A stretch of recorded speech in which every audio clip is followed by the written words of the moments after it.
14, Bordeaux accueille Lyon. Les Lyonnais qui vont donner le coup d'envoi de cette rencontre avec Régis Lespinasse sur la pelouse de Musard. On se trouve aussi dans l'alternance, cette capacité à pouvoir gérer les temps forts, les temps faibles. Et là, il y a un temps fort peut-être pour les... Bon, la grosse percussion pour les Bordelais. Un temps fort qui a semé le doute dans la défense lyonnaise, puisque January est au sol, un genou à terre. Le demi-mêlée sud-africain avec le premier enchaînement et la passe sur le pas pour Carvalho. Raphaël Carvalho, l'Argentin, qui va libérer ce ballon pour Eni Adams. Sur le renversement, la passe au pied. Et Lopez, il a levé la tête. Lopez avec la première alerte, le ballon relevé. Non, oh, le bon travail défensif de Lespinasse qui a coffré. Pénalité, bien sûr. Il a pris le ballon. Regardez, sur le ralenti, il lève la tête. Il voit son capitaine qui est démarqué. C'est pas son capitaine, c'est Justin Pearl, autant pour moi. Et il est plaqué, Pearl. Lespinasse relâche et là se met en position de contest. Et le ballon qui est légèrement gardé au sol, on le voit. Là, on voit la percussion qui a un peu mis KO Enrico January. Il a tenté de mettre en place un ballon porté sur touche. Ça va peut-être y avoir de la variation avec un faux touche, un ballon dévié. Oh, la belle passe au cordeau. Maintenant, on a alerté très près Maïli. Dans les 22 mètres de Lyon, le ballon qui va jaillir des mains d'Adams pour Lopez. Remise intérieure, c'est bien fait. Oh, Connor, le crochet laissé au pied des poteaux. Parfait lancement. Le ballon qui est dévié par Clarkin. Eni Adams sous pression qui transmet. Là, il y a une belle charge dans l'axe. On franchit la ligne d'avantage avec le 3/4 centre balayé. Et là, Nicolas Raffo qui monte très rapidement en pression. Transmission à l'intérieur de Lopez pour son 3/4 L Connor. Alors, est-ce qu'il y a en avant entre la transmission de Lopez à Connor? Qui n'est pas évident, mais en tous les cas, il y a une course. Vincent Clément en percussion et peut-être derrière Thomas, ça va s'ouvrir. Là, c'est bon à jouer si ça sort et c'est le cas. Ça va s'ouvrir sur les largeurs parce qu'on a trouvé la faille avec Grosso. Rémi Grosso qui a trouvé du soutien, c'est fait avec Nicolas Raffo, repris par Connor. Nicolas Raffo qui est plaqué à une dizaine de mètres de l'embut de Bordeaux. Pénalité pour une obstruction d'AVI. Et on va jouer encore jusqu'au bout avec la percussion maintenant de Fiaro qui a pris un bon plaquage mais qui va conserver. Il n'y a plus de couverture dans le champ profond. Ouais, Lespinasse qui anime beaucoup, qui anime énormément dans cette zone du 10. On va varier dans l'axe avec Oyame Ibolé en force. Le Fidjien qui va passer par le sol. Ballon libéré, Vincent Clément. L'avantage qui court toujours. Regardez le bras de Monsieur Rebolal. Et il va revenir à l'impact. avec January maintenant. On a trouvé l'Oursac. On a bien joué sur l'extérieur. L'Espinasse qui met de la vitesse avec Raffo maintenant. On a libéré sur les extérieurs. Rémi Grosso, retour intérieur avec de la réussite. C'est récupéré par Améglé. Ça invite Grosso au débordement alors qu'on est sur une situation d'avantage pour les Bordelais. Finalement, une pénalité. C'est joué rapidement par Adams. Ils ne sont pas à 10 mètres, les Lyonnais. Mais sur les largeurs, il y a peut-être la passe pour une place de plus. Attention à Reina qui a du soutien sur l'extérieur avec Carvalho. Raphaël Carvalho, l'Argentin, ballon récupéré toujours dans les mains de Jolac. Derrière. Eni Adams. Lopez. On ne s'est pas compris. Derrière. Eni Adams, la dernière minute dans cette première période. Attention, avec la percée maintenant. La percée de Hugh Chalmers qui a trouvé le soutien avec AVI. C'est une bombe, AVI, le Samoan, qui est entré dans les 22 mètres de Lyon. Attention à ce ballon qui va ressortir très vite. Il y a des positions de hors-jeu, mais le ballon qui sort trop lentement. Alors ce sera à droite finalement. Avantage en cours avec Blair Connor. La passe volleyée, peut-être une passe encore. Avec maintenant dans la ligne, on a retrouvé Reana avec la percussion et l'essai en bout de ligne. L'essai en bout de ligne qui va... L'arbitre vidéo. Et malgré le retour. Juste avant la mi-temps, il fera évidemment beaucoup de bien, effectivement, cet essai au Bordelais.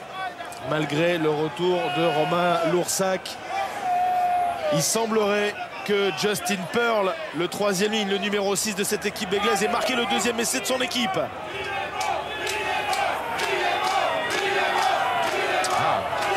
Ça tergiverse.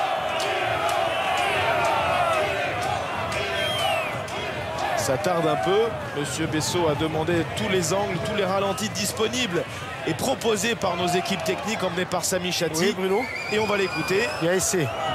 Et c'est validé pour l'équipe de Bègle qui est dans l'axe. Oustarina plaqué.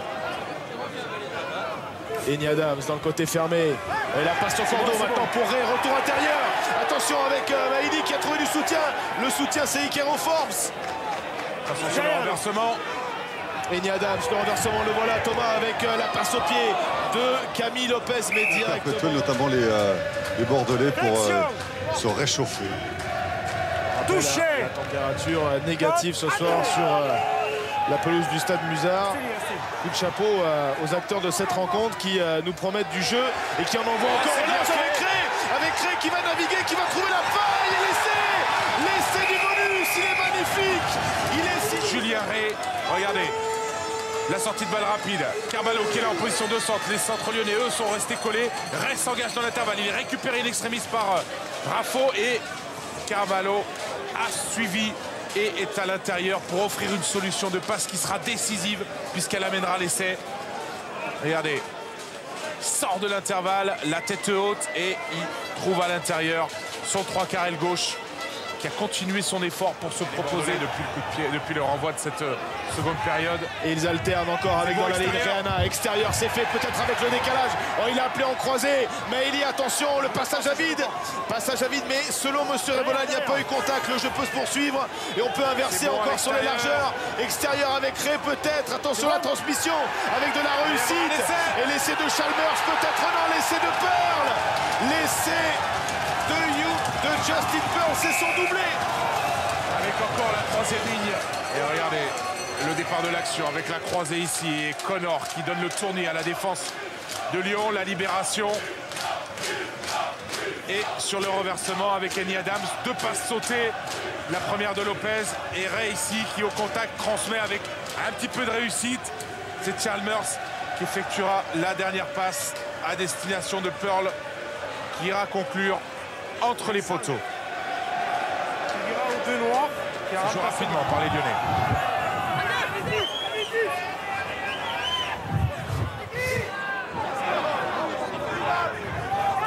Salobert s'appuie sur Tranier. On est monté en inversé. Et ça s'est ouvert. Ça s'est ouvert avec l'Espinasse. Heureusement, là peut-être dans un deuxième temps. Carvalho est venu couper cette attaque de Lyon qui va repartir dans l'axe avec encore le soutien de Vincent Clément. On a libéré ensuite sur les extérieurs l'essai de Fatafei. Essai de Fatafei. Avec probablement une petite en avant de passe qui ne sera pas ça. Alors on va voir. Regardez, c'est ici à mon avis que ouais, Clément il envoie ce ballon en avant, c'est clair à Fatafei. Bon, le juge de touche est un petit peu battu parce qu'il est en décalage et il n'est pas à hauteur sur la passe. Mais enfin, on peut noter la volonté d'envoyer du jeu. On va s'arracher ici, chercher à jouer debout. Et quand ils jouent debout, ils arrivent à aller trouver des solutions. Et c'est toujours la même constance en rugby. Et la conclusion avec Fatafei. La finale du championnat avec Montpellier la saison dernière. Il cherche et trouve son sauteur. Justin Pearl, on va jouer debout.